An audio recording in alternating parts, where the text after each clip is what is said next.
long before the rise of the vast Mongol Empire, before armies thundered across continents and kings trembled at the sound of galloping hooves. There was only a boy born into hardship on the endless grasslands of Mongolia. That boy would one day be known to the world as Genghis Khan. But at the beginning, he was simply Temujin, a child of the unforgiving steppe. The year was around 1162. The winds of the steppe swept across the vast plains, bending tall grasses like waves in a green ocean. Nomadic tribes roamed this land, living in round tents called jairs, moving with their herds of horses, sheep, and goats. Life here was not easy. Survival depended on strength, loyalty, and courage. Temujin was born near the banks of the Onan River. His father, Yasujii, was a respected warrior and chief of a small Mongol clan. His mother, Holun, was known for her resilience and fierce determination. Legend says that when Temujin was born, he came into the world clutching a small clot of blood in his fist. Among the Mongols, this was believed to be a powerful sign, a symbol that the child was destined to become a great warrior. But destiny does not reveal itself easily. As a young boy, Temujin grew up learning the harsh realities of steppe life. From the moment he could walk, he was taught to ride horses. Horses were the lifeblood of the Mongols. They were used for travel, hunting, and war. By the age of 5, Temujin could ride across the grasslands as if he and the horse were one creature. His father also taught him the ways of survival. Temujin learned to hunt small animals, shoot arrows with surprising accuracy, and endure the bitter cold winters that swept across the steppe. Despite these lessons, Temujin's childhood was not filled with peace. The Mongol tribes were constantly at odds with one another. Alliances shifted like the wind, and betrayal was never far away. When Temujin was about 9 years old, his father took him on an important journey. They traveled to meet another tribe to arrange Temujin's future marriage. Such arrangements were common among the Mongols, as marriage helped strengthen alliances between clans. It was during this journey that tragedy struck. On their way home, Yasujii stopped at a camp belonging to the Tatars, a rival group. Not recognizing him at first, the Tatars welcomed him and offered food and drink. But once they discovered who he was, they secretly poisoned him. Yasujii managed to return home, but the poison was too strong. Within days, he died. Temujin was only a boy. With Yasujii gone, everything changed. The clan that once followed his father abandoned Temujin's family. In the harsh world of the steppe, loyalty often disappeared when power did. Without a strong leader, Temujin's mother and her children were cast aside and left to survive on their own. Life became a daily struggle. Holun proved to be an extraordinary woman. She refused to let her family starve or fall apart. Gathering wild berries, digging roots from the ground, and catching small fish from rivers, she kept her children alive. Temujin watched his mother closely. From her, he learned resilience. From hardship, he learned strength. Hunger, cold, and danger became constant companions. Sometimes the family had nothing to eat but wild plants. Sometimes rival tribes threatened them. Yet through it all, Temujin's spirit hardened. Even as a young boy, something powerful was growing inside him. He began to understand the cruel rules of the world around him, that loyalty must be earned, power must be taken, and survival often depended on courage and cleverness. The steppe itself seemed to shape him. The endless horizon taught him to think beyond limits. The fierce winds hardened his resolve, and the struggles of his childhood planted the seeds of a leader who would one day change history. Temujin was still just a boy, but fate had already begun carving his path. One day, the world would know his name as Genghis Khan, the ruler who would build the largest contiguous empire in history. But for now, he was simply a fatherless child on the lonely steppe, fighting to survive another day. And his greatest challenges were still yet to come. The winds of the great steppe never stayed still. They carried whispers of change, danger, and destiny across the endless plains of Mongolia.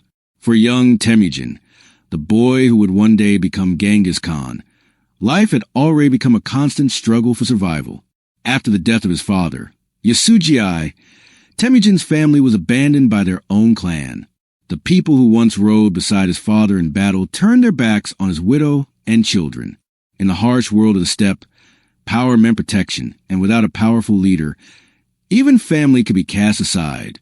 Temujin, his mother Holon, and his siblings were left alone to survive. The steppe was beautiful, but it was also unforgiving. Winters were bitterly cold, and food was scarce. Holon worked tirelessly to keep her children alive. She gathered wild berries, hunted small animals, and dug edible roots from the earth. Sometimes a family survived on fish caught in the icy rivers. Temujin grew up quickly.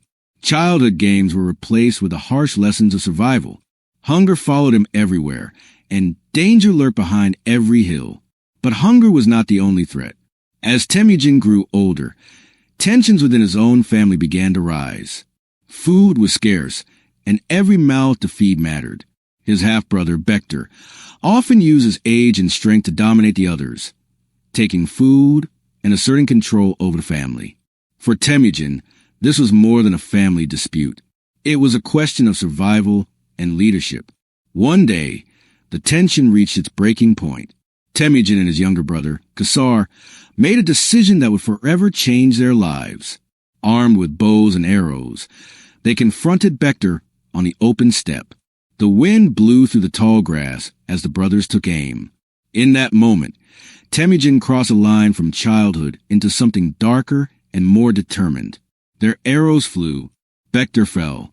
It was a shocking act, one that would haunt Temujin, but it also marked a turning point. He had learned a brutal truth about the world around him. Power was not given, it was taken. Yet even this act did not end Temujin's hardships. Not long after, members of the powerful Teikid clan captured him. These people had once been allies of his father, but now they saw Temujin as a potential rival. To them, he was a threat that needed to be controlled. They placed a heavy wooden collar around his neck, a device used to restrain prisoners, and kept him under constant watch. For a young boy who had grown up riding freely across the open plains, the captivity was unbearable. But Temujin refused to lose hope. Night after night, he studied his surroundings, watching his captors and waiting for the right moment. One evening, as darkness spread across the steppe, an opportunity appeared. His guard grew careless, distracted by the quiet of the night. Temujin acted quickly. He struck the guard and fled into the darkness, still wearing the heavy wooden collar around his neck. The steppe stretched endlessly before him, but danger was everywhere. If the Teikid warriors found him, they would surely kill him. Desperate and exhausted, Temujin hid in a river, submerging his body beneath the cold water while keeping his face barely above the surface to breathe. Hours passed. Then something unexpected happened. A man from the Teikid camp named Sorkinshira found him. Instead of capturing him, the man made a risky choice. He secretly helped Temujin remove the wooden collar and hid him from the searching warriors.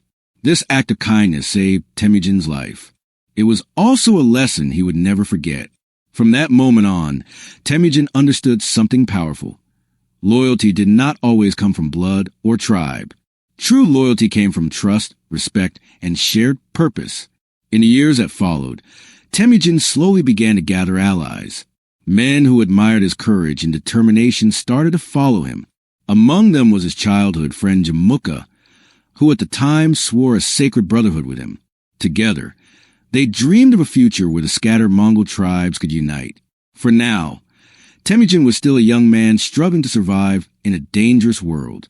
But the hardships he faced, the hunger, the betrayal, the captivity were shaping him into something far greater. The boy who once ran across the steppe in fear was slowly transforming into a leader. And soon, he would begin the journey that would unite the tribes and shake the foundations of the world. The vast, windswept plains of Mongolia had always been a land of warriors. Countless tribes roamed the endless steppe, each fighting for power, land, and survival. Alliances were fragile, betrayals were common, and loyalty often lasted only as long as it was useful. For Temujin, the man who would later be known as Genghis Khan, these harsh realities were no longer lessons of childhood. They had become the battlefield of his destiny. After escaping captivity and surviving years of hardship, Temujin began to build something few had ever imagined possible. Instead of relying only on family ties or tribal loyalty, he started gathering followers based on trust, skill, and shared ambition. Warriors who had been ignored by powerful tribal leaders found a place beside him. Poor herders, hunters, and even former enemies were welcomed into his growing circle. What mattered to Temujin was not where a man was born, but how loyal and capable he was. Slowly but steadily, his small band of followers began to grow. One of Temujin's earliest and most powerful alliances came through marriage. Years earlier, his father had arranged his marriage to a young woman named Borte. When Temujin finally reunited with her and brought her into his camp, it strengthened his connection with her tribe and gave him valuable allies. But peace did not last long. Not long after their marriage, a rival tribe known as the Merkits launched a sudden raid on Temujin's camp. In the chaos of the attack, they kidnapped Borte and carried her away across the steppe. For Temujin, this was more than a personal tragedy. It was a test of his leadership. Instead of surrendering to despair, he sought help from allies. He turned to his blood brother and childhood friend, Jamuka, as well as the powerful tribal ruler Togrul. Together, they assembled a force of warriors and rode across the plains to confront the Merkit tribe. The battle was swift and fierce. Hooves thundered across the grasslands as arrows darkened the sky. Temujin and his allies crushed the Merkit forces and rescued Borte. This victory brought Temujin more than just the return of his wife. It earned him something even more valuable: respect. Warriors across the steppe began to notice him. They saw a leader who rewarded loyalty, shared victories with his followers, and fought with courage. But as Temujin's power grew, so did tensions with his old friend Jamuka. At first, the two men were inseparable. They had sworn a sacred brotherhood and dreamed of shaping the future of the Mongol tribes together. But their visions of leadership were very different. Jamuka believed in the traditional system, where noble families ruled over everyone else.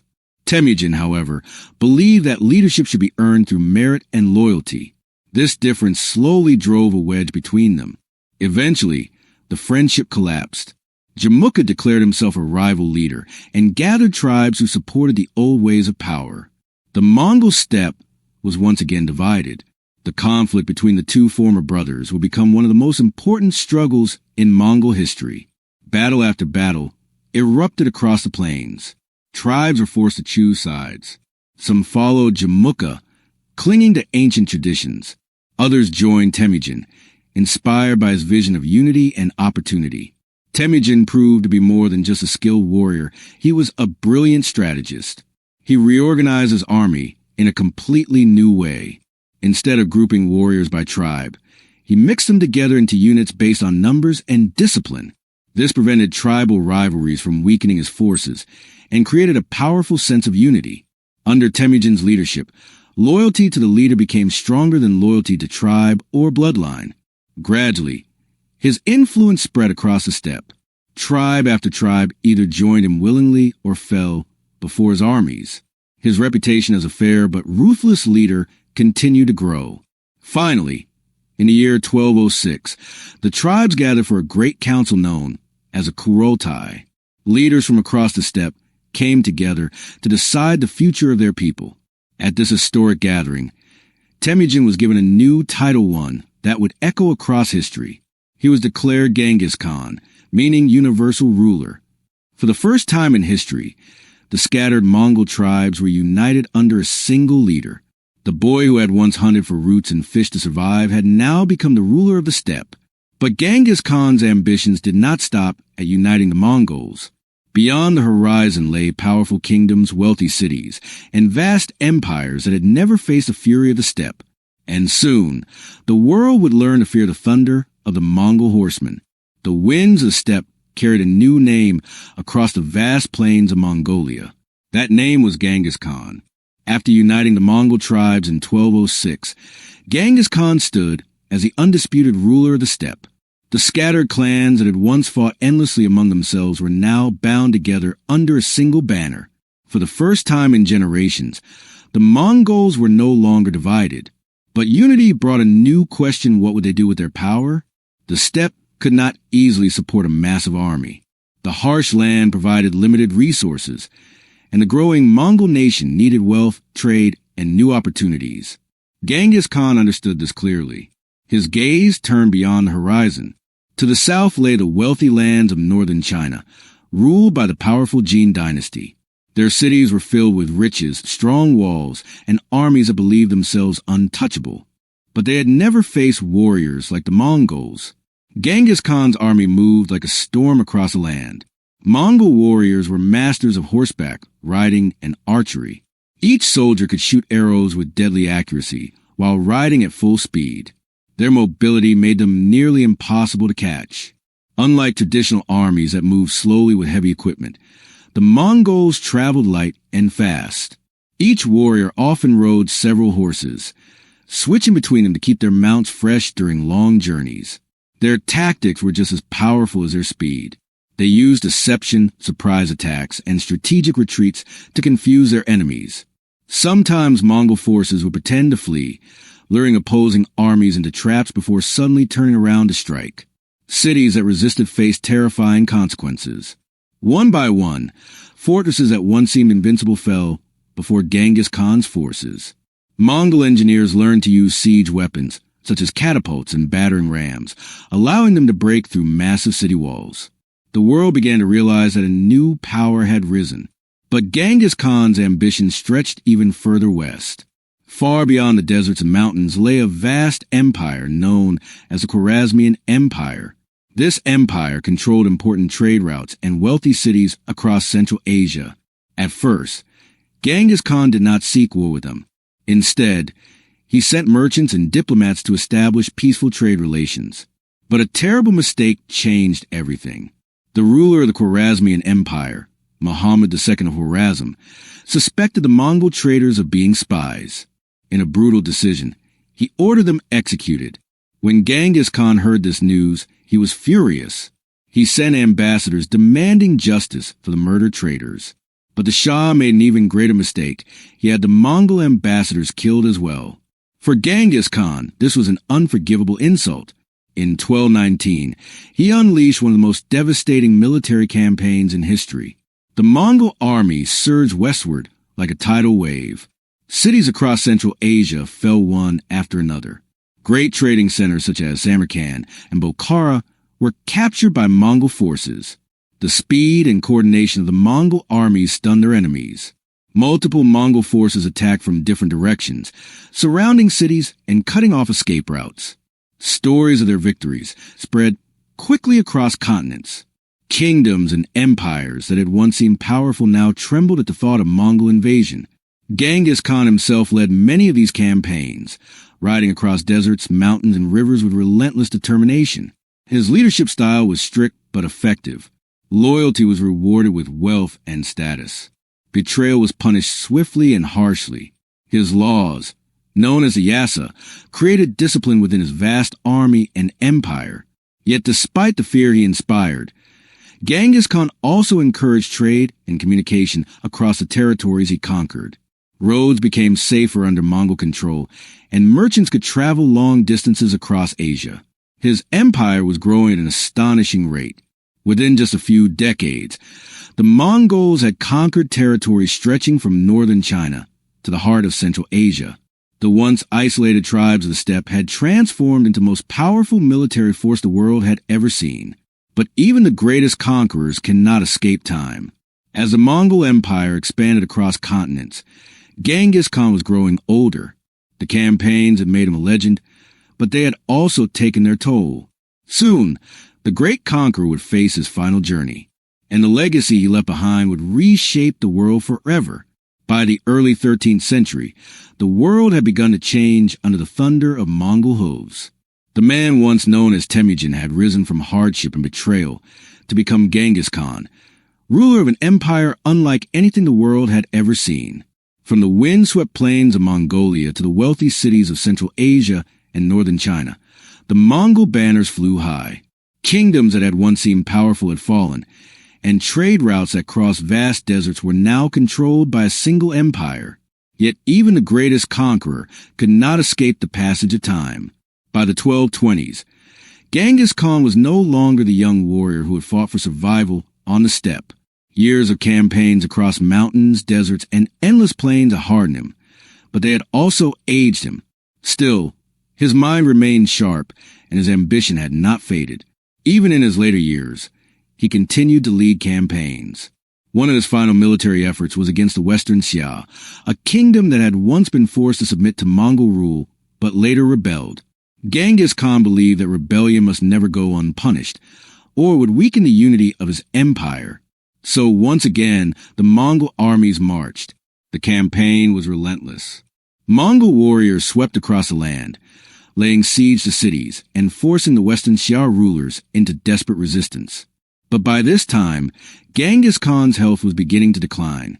The hardships of war had taken their toll. In the year 1227, during the final stages of the campaign, the great conqueror died. The exact cause of his death remains one of history's mysteries. Some legends claim he died from injuries sustained in battle. Others say illness claimed him during the long campaign. What is known, however, is that his death was kept secret for some time. His loyal generals feared that if enemies learned of his passing too soon, they might rebel or attack while the Mongol armies were vulnerable. So they continued their campaign until victory was secured. According to legend, Genghis Khan's burial place was hidden to protect it from disturbance. His body was taken back toward the sacred lands of the Mongols, somewhere within the vast landscapes of Mongolia.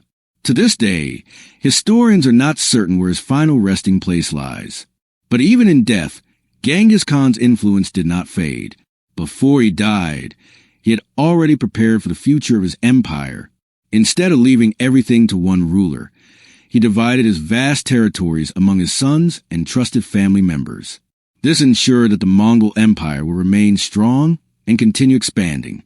His sons and grandsons would go on to achieve even greater conquests.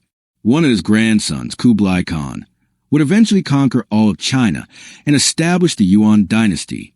Other Mongol leaders expanded the empire westward into Eastern Europe and the Middle East. At its height, the Mongol Empire became the largest contiguous land empire in human history. It stretched across continents from the Pacific Ocean to the edges of Europe. But Genghis Khan's legacy was not only one of conquest.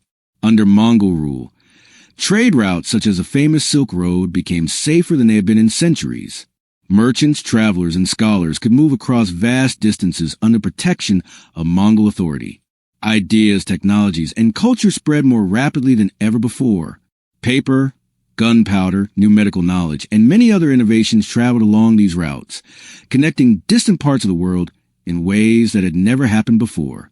For some, Genghis Khan remains a symbol of destruction and fear. Cities fell before his armies, and many lives were lost during his campaigns. But for others, he represents leadership, unity, and transformation. He took scattered tribes that had once been divided by endless conflict and turned them into a powerful nation that reshaped global history. The boy who once hunted fish in icy rivers and searched for wild roots to survive had become one of the most influential leaders the world has ever known. His name would echo through the centuries. From the lonely child of the steppe to the ruler of a vast empire, the story of Genghis Khan is a reminder that even the most powerful legends can begin with the humblest beginnings. And somewhere across the silent plains of Mongolia, where the wind still moves through endless grass, the spirit of the great Khan continues to